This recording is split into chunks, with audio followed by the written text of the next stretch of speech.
Така, днес реших, наканих се най-накрая, в четвъртък 13, дори не е петък, да си направя първия домашен хляб. За целта приготвих пакет брашно, 150 грама мляко, 2 пакетчета суха мая, лъжичка сол, лъжичка захар и мъничко олио за намазване, за да не загори. Всичко това ще бъде правено в една тава и мъничко оцет. И всичко това ще бъде поставено в една тава и запечено във фърната. По същия начин хляба може да се прави и на тиган на котлона, но първият ми ще бъде голям хляб с може да го намажа малко с масалце по средата, за да може да направи жълта коричка. Но най-важните съставки са това брашно, захар, сал, олио, оцет, суха мая 2 броя и мляко за разтварянето на сухата мая. Така, в купичката сложихме 2 маи сухи. Маята обича захар, затова сега сложим няколко лъжички захар.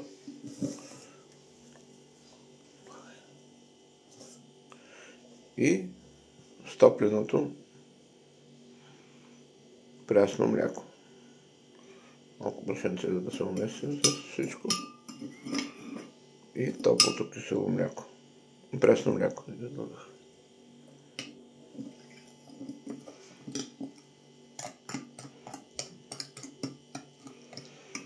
Хубаво, за да може да шъпне маята. Някой го слага директно в брашното, но по-добре е да се разтвори отделно в млекцето, за да може хубаво да шупне. Ще оставим да шупне.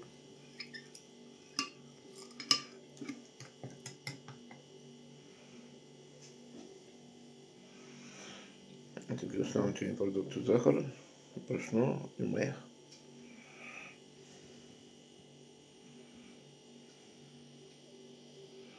Виждате как почва да шупа, как се образуват едни въздушни мехурчета.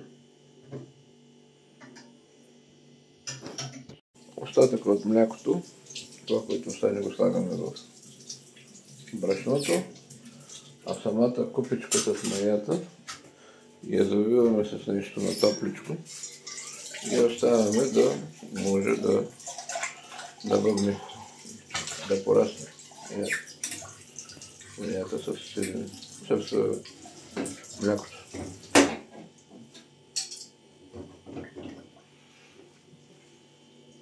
И през това време почваме подготовката на хляба, замесването, защото и той ще трябва да постои, за да усвои маята.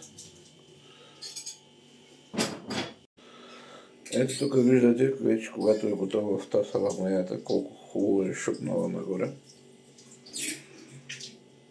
И в момента тя е подготвена за да бъде сложена в подготвената смес от брашно, захар, сол, малко млекце и едно яйце. Всичко това се разбърква, смесва енергично, мачка, докато се умеси, за да стане една питка кръгла, която се завива пак на топличко и се остава поне 1 час да втаса. Почваме да месим, първо с лъжица, после с ръце, добавяме топла водичка.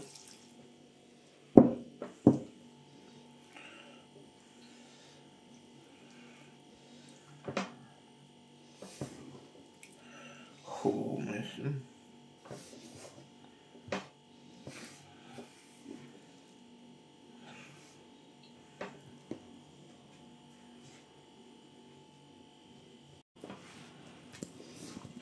Ако нямаме топло, добавяме и студена водичка, но трябва да видят тази консистенция.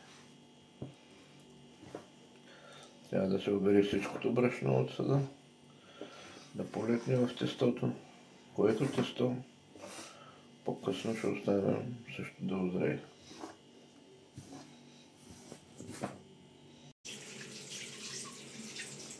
Почти готовото така тесто ще го оставим да втаса.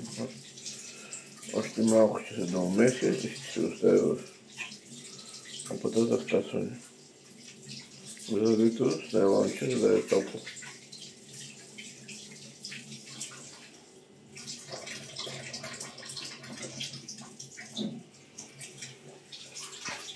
Така приготвената топка тесто оставяме в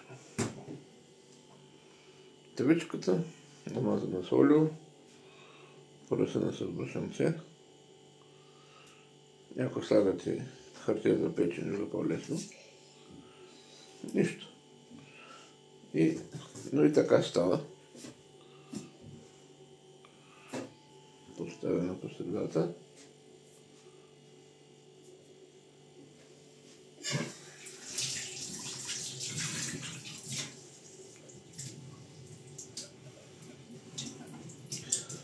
Така направената питка след малко ще намажем ще оставим да втаса и след това ще я намажем. Ето такава трябва да стане питката, за да може сега вече да я направим на хляб домашен. Виждате колко много се е вдигнала. Сега ще направим един лек разрез с ножа.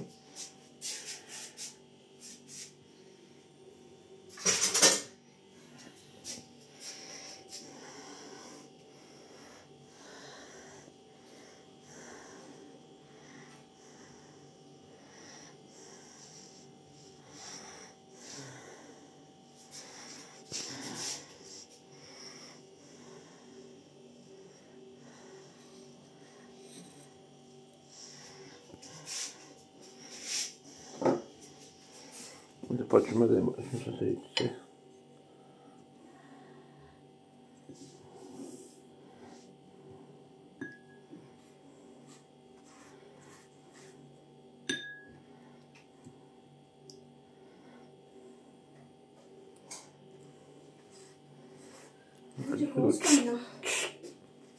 Сега записвам, работим само малко масло, трябва да се затопли, за да може да виж какво хубаво се напитка.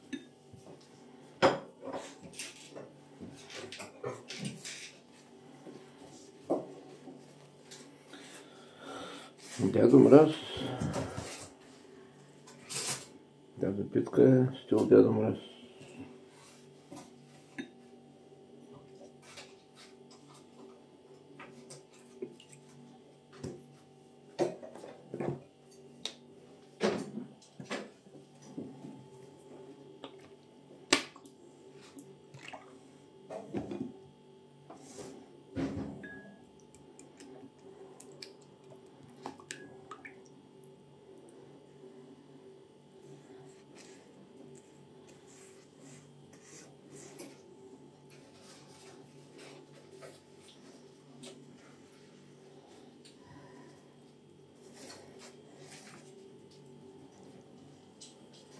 Хубаво намазваме сейчице масълце, за да стане едно красиво хлебче. Пухкаво, за което ще има войната на търлежите след това. Всички ще се борят за топла питка хляб.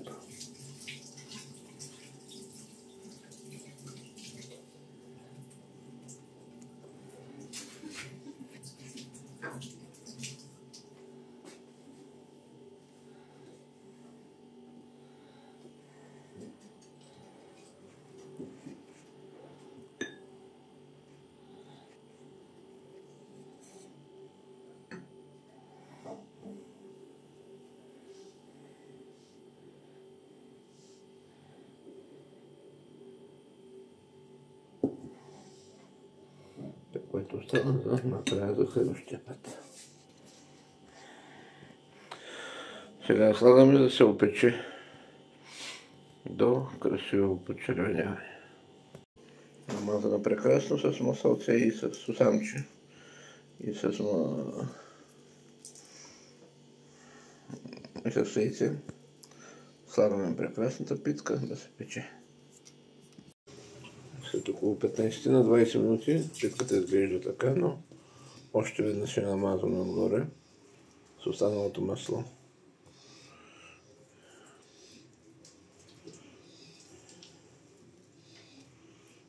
И яйцето, за да стане още по-красиво, още 2-3 минутки слагаме в фурната.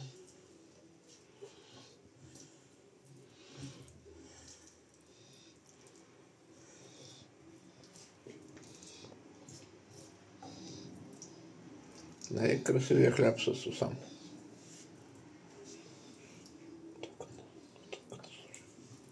Дупката също.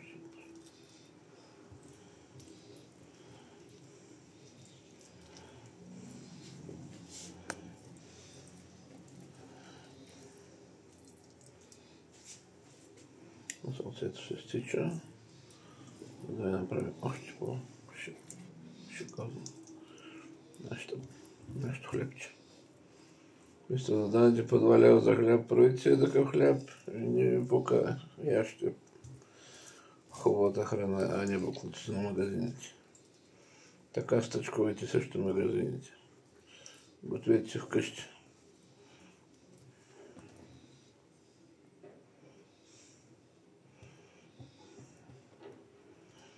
Никаква готова храна, само продукти си готвите вкъщи. И така сте по-здраве и повече и по-евтино.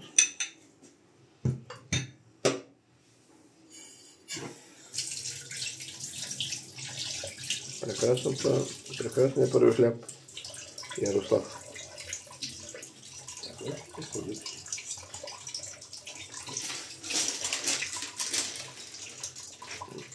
А може и направо да затворим с масълцето, като и я покрием с хартия.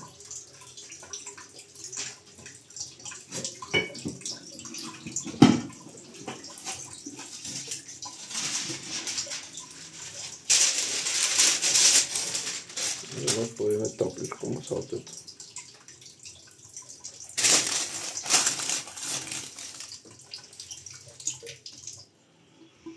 И след 5 минутки сме готови за борбата, кой повече ще изяде от хляба. Няма как да ви предам уханието на този български хляб. Този хляб питка, който за първи път направих и ще продължа да правя и усъвършенствам. Правете хляб с ръцете си, не купувайте хляб от магазините. Спрете да купувате буклуците, които ви продават. Пенсионери, осъзнайте се, че ви тровят с буклуците на Европа.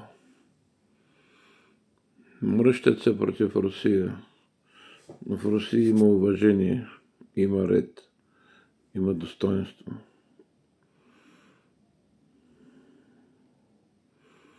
У нас осъждат убиец на 3 години или на 5 и казват ми, законът е такъв. А съдията се радва с гушнатите парички. За Бога, братя, едно време имаше един веселяк кандидат-президент, който вече почина и не може да стане, но другите, които умърсиха България,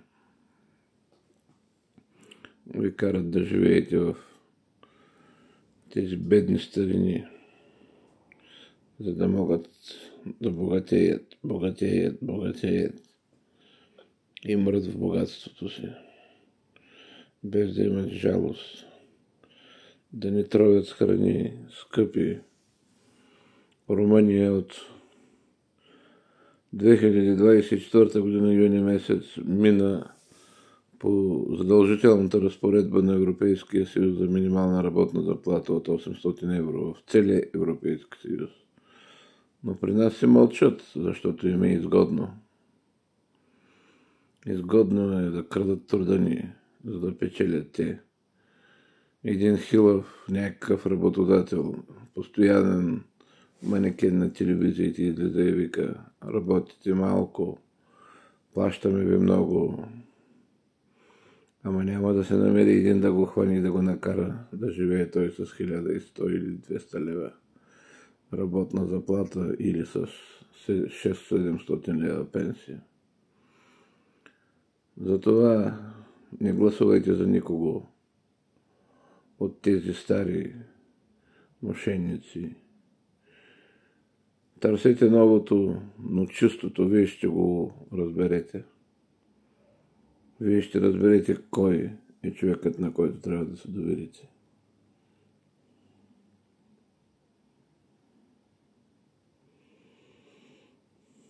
Аз ще продължавам да ви показвам различни модели от храни и хлябове, които аз ще правя, защото най-изконното българското е хлябът. Няма по-голям от хлябата. Търгаши и прекупвачи се видяха милионери с чужди пари, с вашите пари и ви тъпчат само с химикали.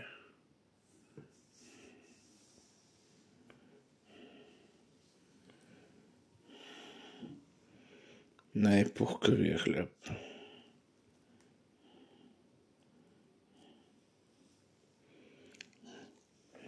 Господи, каква приказка.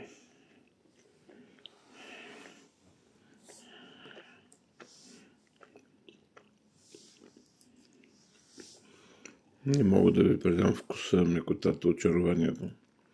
Е това, което ражда земята ни.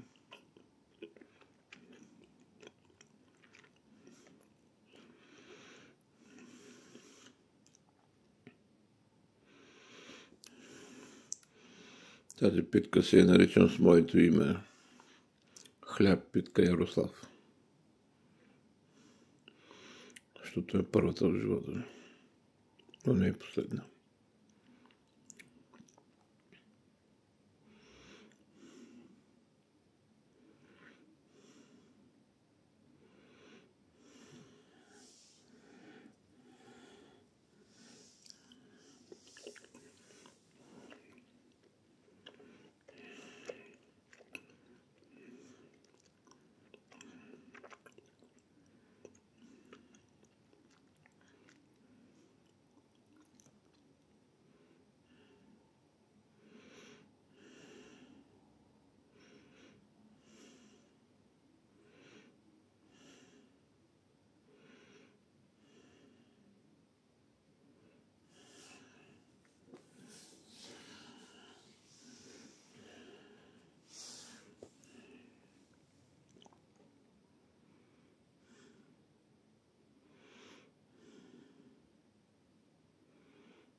топъл, прекрасен, ухаещ.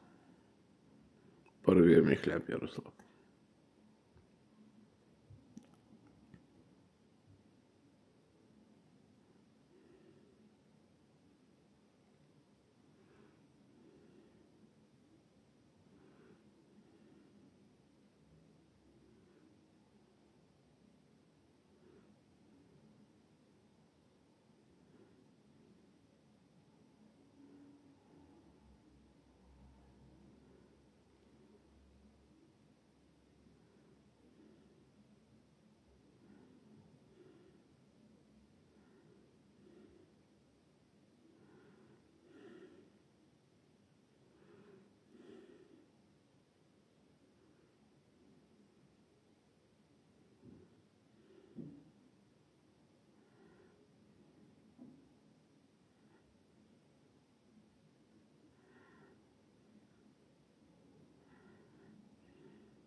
Прекрасен български хляб.